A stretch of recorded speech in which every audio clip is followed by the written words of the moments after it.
Welcome to the Unnamed Security Podcast show. My name's Carl DePrado. I'm joined here by the amazing Chris Burns, the ever smiling and wonderful Bob Minchie, and disappearing, but sometimes here. And I'm not amazing. More popular than Ringo from the Beatles, Matt Weaver. I'm never going to live this down, am I? I would have said the sunburned Matt Weaver who matches his sweatshirt. I do. I feel like a red light or stop sign. I was a fan of Stan Lee's. He always liked to give hyperbole to everybody.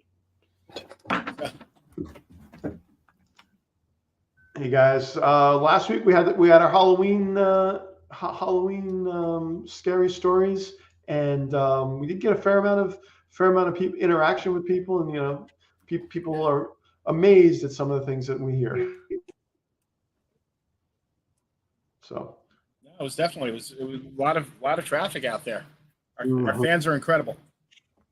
Cool. So, Carl, you got something to talk about this week? Yeah, I really wanted to bring up something that was it was an article that was published in Krebs a couple weeks ago. I finally got a chance to read about it, and this would have been a perfect scary story. There's been, it's titled in Krebs. You can find it on their site, KREBS, the Global Security Free for Mobile Data. And so what's happening is, when you think of like being able to track your cell phone, or having your information such as your address and, just some basic stuff, that has, you would figure that would be only something that would be done at the state or government level. But now New Jersey has just created a new privacy law because there's a lot of companies out there that are able to ingest all of our cell phone data, our cell data, because we leave little breadcrumbs, and they figure out also while they're ingesting this, because let's say you're using the public Wi-Fi's, you pop onto a Starbucks, they pull your MAC address, which is a unique identifying code that comes from your EMI number from your cell phone. And depending on the towers and how they're doing it and what websites are there, they start to being able to identify you. And so there are companies out there that they sell this just like data brokers. I don't know if this sounds familiar to anybody, as we've talked about how wonderful data brokers are. But these guys are they suck in all of this data, and they can go right down to the individual. So much so that New Jersey has decided to create Daniel's Law. Which was named in honor of a 20-year-old Daniel Alfred, who was killed in a violent attack targeting a federal judge, his mother. They were able to. That one. It's brand new. I mean, I'm not getting a date yet. Okay. They're going after. When did they start? The law was passed in. So they're going after not just, there's another group, besides Babel, called Atlas, that invoked the law, that started the lawsuit. They were the ones who started the lawsuit against Babel. But they're able to pull in. I think what's very upsetting is, how much data they have as far as tracking individuals are concerned. And they sell this. They sell this as a consumer, at the consumer level. So this isn't, when you go to, if let's say you were suspected of criminal activity, the state or the federal, they would go to a judge and they would say, okay, we need to put a wire trace, we need to track you, and we need to get all this information before we follow you. Yet here on, services like Babel, they're able to just sell it directly to the end user. So our privacy is at our location where we are not up there. They've said one of the other places that they've targeted this is Planned Parenthood, people who visit, clinics or so forth. It's not a good situation, where you're looking at, very contentious situations. We got lots of passions on both sides. So it can be used nefariously in many ways. Yeah, it can be used nefariously, and people want their privacy for a variety of reasons. I don't like that. That's my professional opinion. I don't like that. No, it's very upsetting to find out that that this is available to Yeah, be so, bought so and Carl, sold. I'm skimming the article here, and it even looks like there's, the state police in Texas are actually spending money on developing a surveillance tool called Tangles. $5 million to recover this data. Is that Big Brother looking at us, or are they going to store that data, archive it, and then mine it? Who knows? You mean a third party that we have no control over doing something like that without any recourse? You're saying that they might actually store the data? Tangles is an AI-based platform, an AI-based web platform that scrapes information from open and deep and dark websites. Great. So without getting Excuse me, Bob. I just got to run over. I got to run over to the local store. I'm short of tinfoil for my hat, and I'm gonna need to make sure I got enough tinfoil to cover my head. What I think, without getting overly political about this kind of like. I don't want to get political. Yeah. Well, it brings up other problems though. There's laws being passed in certain states that want to track people whether they go across state lines to conduct certain activities. If they're able to compile that data and prove, like that article said, that you went across state lines, and they can put you at a certain location, they can get a warrant, and when you come back into the state, they can arrest you. Is that really where we want to go? And not in the slightest. yeah, and not only that, I mean, the government's been caught buying from data brokers, and part of it is there's a lot of like money behind it. But can we just come to a conclusion that the data brokers are just bad, and that the harm that they cause is actually far more than the benefit that they offer? I mean, at what point do we just kind of say, like, I don't know, I've been talking about this for a better part of a year, that data brokers shouldn't exist, period. And, yeah, well, you've had data breaches around the data brokers too. Yeah, I mean, you got MPD, which just exposed 100-some million people. Realistically, maybe 200 million people. Nobody really knows because there's like 3 billion records. But like at some point, we got to kind of come to grips that Congress has to make it act. Like, you can have individual states do it, but if they're only stopping data brokers in like individual states, it's got to be something that's a national bill. Mm-hmm. It's got to be something that's just done. Because if they not only are they tracking people and they're selling your data, like tracking your location is incredibly dangerous in one sense, but when they're actually leaking your social security numbers and stuff on top of that, well, it's a perfect storm of like you just don't matter anymore. Yeah. And I think one of the reasons we share these stories is to make people aware and make them, understand what's going on. So, they can understand laws do start at the local, state levels. They do tend to trickle up the system, and people do start to call, the congressmen and so forth, and they file petitions. It's a slow process, but it does get done over time. And, this type of service is nefarious.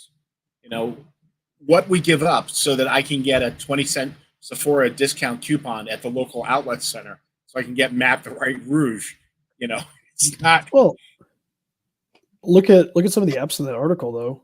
They're saying that some of the sources for like MAID is like mobile advertising ID. So if we use that, it's going to be called MAID. But they said if you use AccuWeather, GasBuddy, Grindr, or MyFitnessPal, they can pull all that data. So I'm checking the weather, buying gas on a certain dating app, and then I'm working out, and 4 data points that can be stored around one person.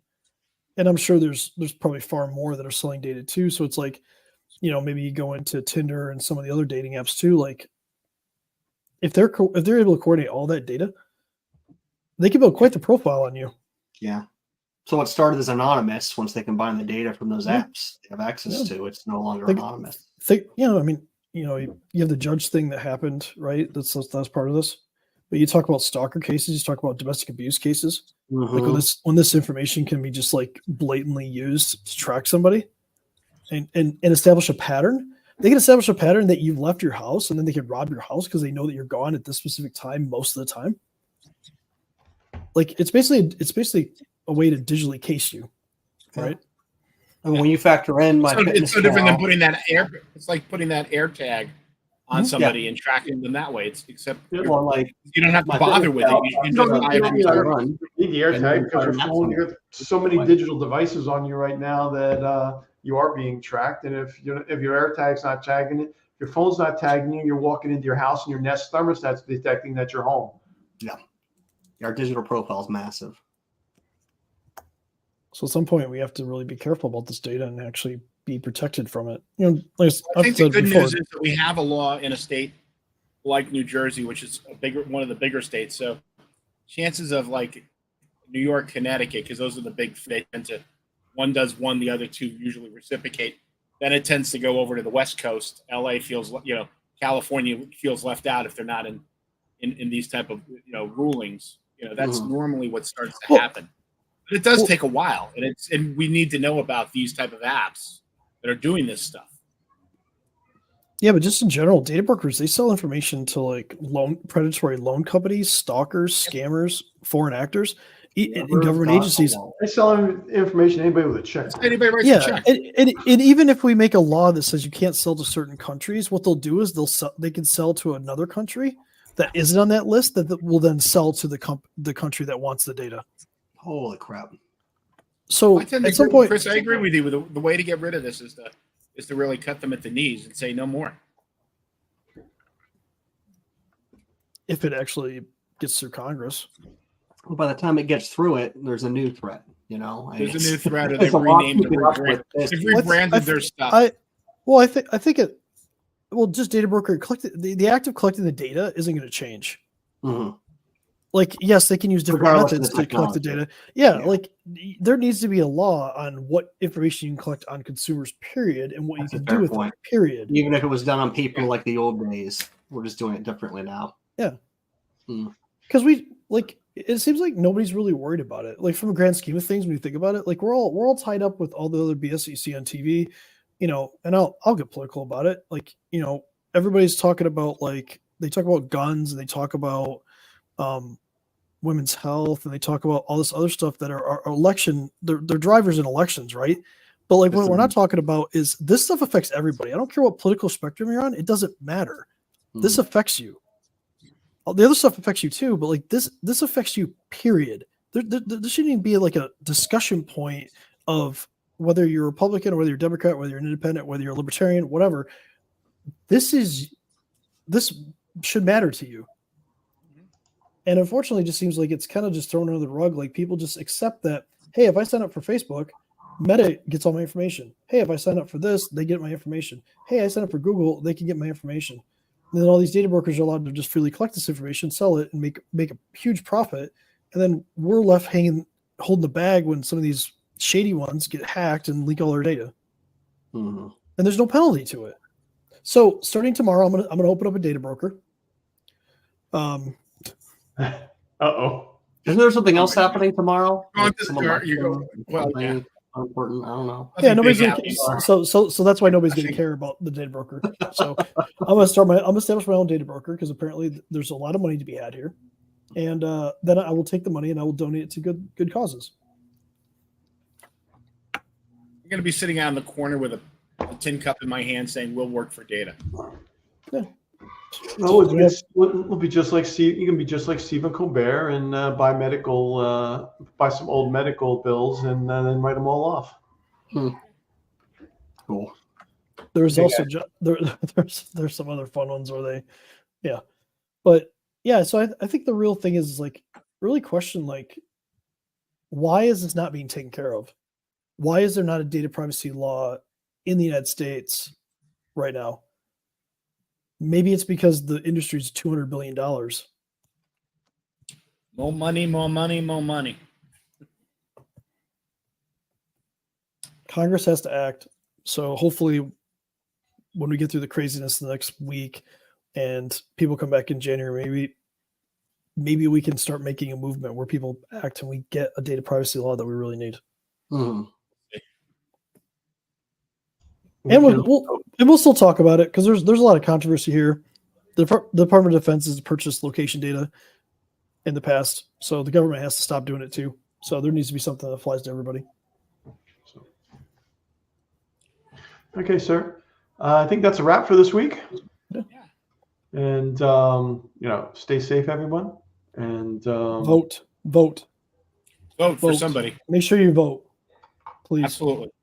Even if it's a write-in. later, Don't- guys. Don't write me in. I vote for Chris.